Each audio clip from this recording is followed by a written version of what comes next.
Donc c'est parti pour le bilan, voilà le bilan de ce Honor 50, je filme avec l'autre Honor 50 que je vous avais présenté, je vais utiliser la version 6Go 128Go de RAM que j'ai ici pour faire les démonstrations, les choses que j'ai à vous montrer, voilà, et puis on fera un petit bilan en face caméra pour terminer cette vidéo. Voilà, donc on est parti. Donc vous voyez ici, donc déjà je filme avec le mode dual vidéo. Donc son capteur, hein, vous voyez, alors un petit peu, encore une fois, vous voyez, qui dépasse un petit peu. Donc les 4 capteurs, le 108 mégapixels, et puis donc le capteur donc de macro, le capteur de profondeur de champ, et le capteur ultra grand angle, hop, qui est ici de 8 mégapixels. Voilà, et puis un flash bien sûr pour voir ça. Donc ce dos vert irisé, vous voyez, qui donne de belles couleurs hein, quand même. C'est toujours encore une fois la marque de fabrique d'Honor. Cette petite coque ici donc m'a été offerte par Honor, je ne l'ai pas acheté, j'en ai acheté d'autres, je vous montrerai ça dans un prochain article pour comparer un petit peu les différents types de coques. Celle-ci ne protège pas les capteurs, enfin les lentilles des capteurs, voilà, c'est ça qui me dérange un petit peu. Bon, elle est un tout petit peu surélevée, donc ça évite qu'ils soient en contact avec la table par exemple, mais c'est pas non plus fantastique. Alors passons au téléphone, donc je vais l'allumer, donc vous voyez ici on arrive sur cet écran, un écran donc encore une fois très comment dire lumineux, hein, c'est un écran OLED, voilà, il est très réactif, hein, les 120 Hz on le sent bien, surtout quand on doit faire des scrolls de choses, enfin de comment dire d'applications par exemple, hein, qu'on doit descendre très loin dans les applications, vraiment très réactif, rien à dire. Alors moi j'utilise avec les gestes, vous voyez, comme ceci. Pour vous montrer les applications, voilà, je vais aller dans celle-ci, vous voyez, hein, c'est encore une fois très fluide, c'est très réactif, j'ai pas noté de ralentissement, de choses comme ça en utilisation quotidienne, j'ai vraiment trouvé ça très intéressant. Pour regarder ces vidéos par exemple sur Netflix, alors là c'est vraiment le top, encore une fois cet écran là. Au niveau des fonctionnalités photo vidéo, vous voyez ici, donc là je suis en train de, voilà, je suis passé dans le mode photo vidéo, donc ici hop, j'ai le mode IA qui est activé, vous voyez la petite pastille bleue à cet endroit là, hop, ici, donc on peut la désactiver, encore une fois ce mode IA, mais il permet de reconnaître des scènes, d'améliorer un petit peu les différentes choses, donc c'est vraiment assez intéressant. Vous voyez là par exemple il détecte la plage, alors bon c'est pas exactement la plage, mais la couleur lui fait penser à, voilà, si vous voyez, la couleur lui fait penser à la plage, donc c'est pour ça qu'il détecte ça comme cela. Voilà, donc on va passer à la suite. Hop, le mode portrait, donc qui permet de prendre des photos, donc soit avec le capteur arrière, soit avec le capteur avant, et le mode cliché nocturne surtout qui m'a vraiment bluffé. Je vous montrerai quelques photos que j'ai prises avec ce mode cliché nocturne et vous verrez qu'il est vraiment très intéressant parce qu'il permet en conditions de très faible luminosité, vraiment très faible, hein, j'insiste beaucoup, de quand même avoir quand même avoir des choses et de quand même pouvoir capter de la lumière. On peut prendre des photos du ciel, alors là je vous conseille quand même un trépied, moi je les ai pris sans trépied, mais pour éviter que ça bouge et pour qu'on voit bien le ciel et toutes les étoiles, je vous conseille de prendre un trépied. Le mode ouverture, donc lui qui permet d'accentuer les choses et de faire un effet de flou à l'arrière-plan, voilà, donc on peut simplement ici voilà, choisir l'ouverture que l'on veut pour faire cet effet de flou à l'arrière-plan. Bon, bah, pas grand chose de plus à rajouter. On trouve d'autres options ici dans le menu qui est là, voilà, on a plein d'options, on a le mode super macro entre autres qui nous permet de prendre ces photos de très près, il faut être à 4 cm du sujet pour pouvoir voir bien, hein, vous voyez, mais globalement c'est quand même assez complet. Petit regret quand même, il y avait des petites options sous l'Air Huawei qui étaient quand même assez sympathique, entre autres par exemple les options qui permettaient de faire du light painting, voilà, donc de faire de la peinture lumineuse la nuit, des choses comme ça, donc c'était assez sympa. J'espère que ça va revenir avec les prochaines versions de Magic UI, mais c'est un petit peu ce qui manque ici.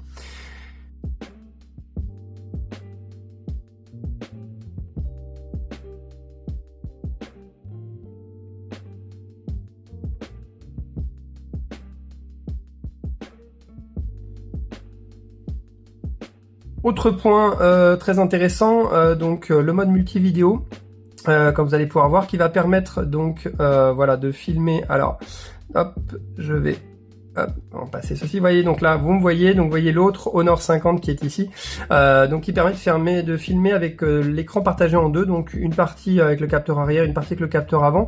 On peut prendre aussi, et c'est ce que je suis en train d'utiliser, uniquement le capteur arrière.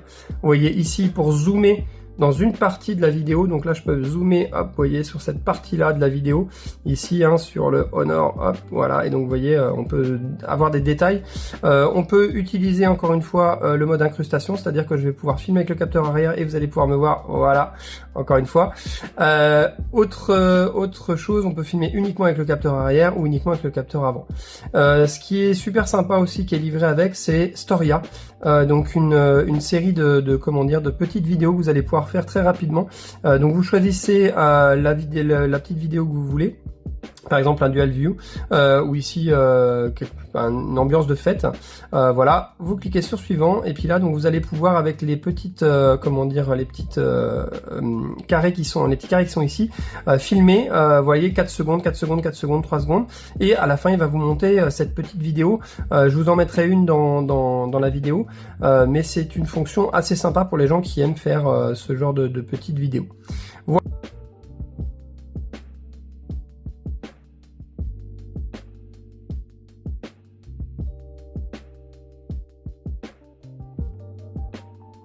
Voilà, c'est tout ce que j'avais au niveau photo vidéo à vous montrer.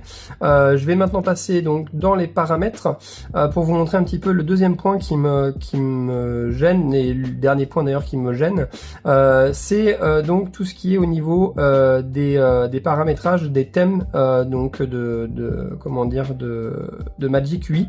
Et ben c'est assez pauvre, vous voyez. Au niveau des thèmes, on en a 2, 4 ici, et 5, 6, 7, 8, 9, donc au total 9 thèmes. Je trouve ça un peu pauvre, voilà, il suffit de cliquer dessus, vous voyez, vous pouvez mettre un thème prédéfini comme ça, vous pouvez l'appliquer. Alors on peut rajouter des thèmes, mais encore une fois c'est pas facile, comme ça pouvait l'être sous Magic UI quand on était sous l'ère Huawei. J'espère et j'attends avec impatience les mises à jour donc vers Magic UI 5 et Magic UI 6, ou peut-être directement vers Magic UI 6, pour que ces thèmes là soient un peu plus complets, parce que c'est vrai qu'en personnalisation on est un peu pauvre, on se rapproche un petit peu de l'interface stock d'Android. Certains vont aimer, d'autres ne vont pas aimer. Moi personnellement j'aime bien un petit peu qu'on puisse personnaliser les icônes, qu'on puisse personnaliser le fond d'écran facilement. Voilà, tout ça, c'est vrai que ça manque un petit peu, bon bah voilà, c'est un petit regret que j'ai, mais bon, ça reste pour moi minime par rapport à comment dire, à ce téléphone. Voilà tout ce que j'avais à vous dire. Alors les fans d'Honor, nous voici à l'heure du bilan donc de ce Honor 50 qui marque le retour d'Honor déjà vis-à-vis de son indépendance vis-à-vis de Huawei, et surtout le retour des Google Mobile Services. Donc on va commencer par les points négatifs qui m'ont un petit peu comment dire, frustré, si je puis dire comme ça, bien que ce soit un peu méchant, parce que c'est bon, pas forcément pénalisant au quotidien, mais c'est un petit peu frustrant surtout quand on a déjà eu des smartphones Honor par le passé. Petit point frustrant, donc c'est la personnalisation de l'interface. Voilà, donc vous avez plusieurs thèmes comme je vous ai montré, prédéfinis, mais pour en mettre d'autres c'est pas facile.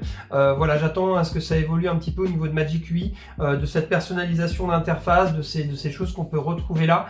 C'est vraiment ce qui me manque actuellement sur ce point-là, la personnalisation. Deuxième petit point aussi qui aurait pu être amélioré, c'est dommage. Ici, sur le capteur 108 mégapixels, il n'y a pas de stabilisation ni optique ni logiciel. C'est assez dommage parce que quand on filme, des fois, bah voilà, ça tremble un petit peu. Et puis malheureusement, on va gâcher certaines vidéos ou certaines photos à cause de ce tremblement qui aurait pu être corrigé. Voilà, j'espère que pour les prochaines versions comment dire, de téléphone que va sortir Honor, ce capteur ou un des capteurs sera stabilisé optiquement. Ce serait super parce que vraiment ça permet d'avoir de belles photos, chose que j'avais aussi sur l'iPhone 10 et qui paraît un petit détail, mais en fait qui permet quand même à un moment donné d'avoir de belles choses. Sinon, au niveau des points positifs, il y en a quand même pas mal. Le premier point positif pour moi, c'est son écran OLED, hein, cet écran 120 Hz, vraiment, encore une fois, très fluide, hein, très rapide, parfait pour regarder des photos, des vidéos, et encore une fois, pour regarder ces vidéos, par exemple Netflix, hein, Disney+, et compagnie. Ça, c'est un des points qui m'a convaincu. Au niveau du jeu, le processeur, le SoC est très fluide. Voilà, en utilisation quotidienne, rien à dire. Autre point que j'ai pas abordé aussi dans cette vidéo, mais je vais l'aborder maintenant, c'est la recharge 66 watts, donc la recharge rapide, la supercharge comme l'appelle Honor, qui permet de passer de 0% à 40% à 100% pardon, de batterie en moins de 40 minutes. Voilà, donc c'est les tests que j'ai fait. Hein. Je passe alors de mon smartphone complètement déchargé à 100% de batterie avec ce chargeur là en 40 minutes, enfin en moins de 40 minutes. En 10-15 minutes, je peux récupérer 30-40% de batterie. C'est vraiment pas mal. Voilà, donc dans plein de situations du quotidien, ça peut dépanner. Voilà, quand on est un peu à court avant d'aller en soirée, avant de sortir, ainsi de suite, bah, on met à charger pendant 10-15 minutes sur ce superchargeur et vous avez récupéré 30%, 15%, voilà, 20% de batterie très rapidement. Donc ça c'est un vrai point positif. Autre point positif, la batterie, elle tient pour moi avec une utilisation intensive entre guillemets, voilà, je surfe à peu près 6-7 heures par jour sur les réseaux sociaux, sur internet, je prends des photos, des vidéos, je regarde des vidéos aussi sur Netflix, voilà, je consomme, alors je suis pas en 5G parce que mon opérateur ne me le propose pas, mais je suis en 4G, donc globalement je tiens 1 jour et demi avec ce téléphone sans le recharger. C'est vraiment pas mal, moi je trouve ça vraiment bien, surtout venant personnellement du monde Apple où bah, voilà, mon smartphone, mon iPhone 10 hein, qui a déjà plus de 2 ans, il fallait que je le recharge à peu près 2 fois par jour, voire 3 fois par jour. Ça pouvait être vraiment pénalisant, bah là ça ne l'est plus du tout. Ça c'est une belle découverte. Autre chose au niveau donc, des photos vidéo, voilà, j'ai critiqué le capteur tout à l'heure, mais il est quand même bien, il permet quand même de prendre de belles photos. Moi le mode qui m'a le plus convaincu, c'est le mode de photo de nuit, qui permet de prendre des photos la nuit, hein, dans des conditions lumineuses presque nulles, hein, voilà, où vous n'avez quasiment pas de lumière, de quand même prendre des beaux clichés. Je vous en ai mis quelques-uns de la constellation, donc de la Grande Ourse que j'ai pris. Voilà, bon je l'ai pris à la main, donc encore une fois c'est pas super beau, je l'aurais pris au trépied, ça aurait été encore mieux. Mais vraiment ce mode photo de nuit m'a vraiment convaincu et voilà. Donc pour terminer, le bilan de ce Honor 50, bah, c'est un bon produit. J'attends avec impatience les évolutions d'interface, entre autres les changements de Magic UI, voilà, l'arrivée d'Android 12 avec Magic UI 6.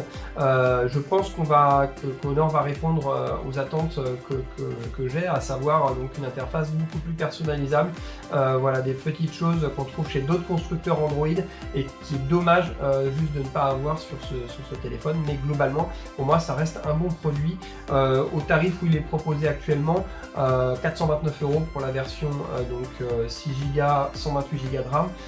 C'est pas si mal que ça, et je pense que voilà, il y a moyen de faire des choses intéressantes.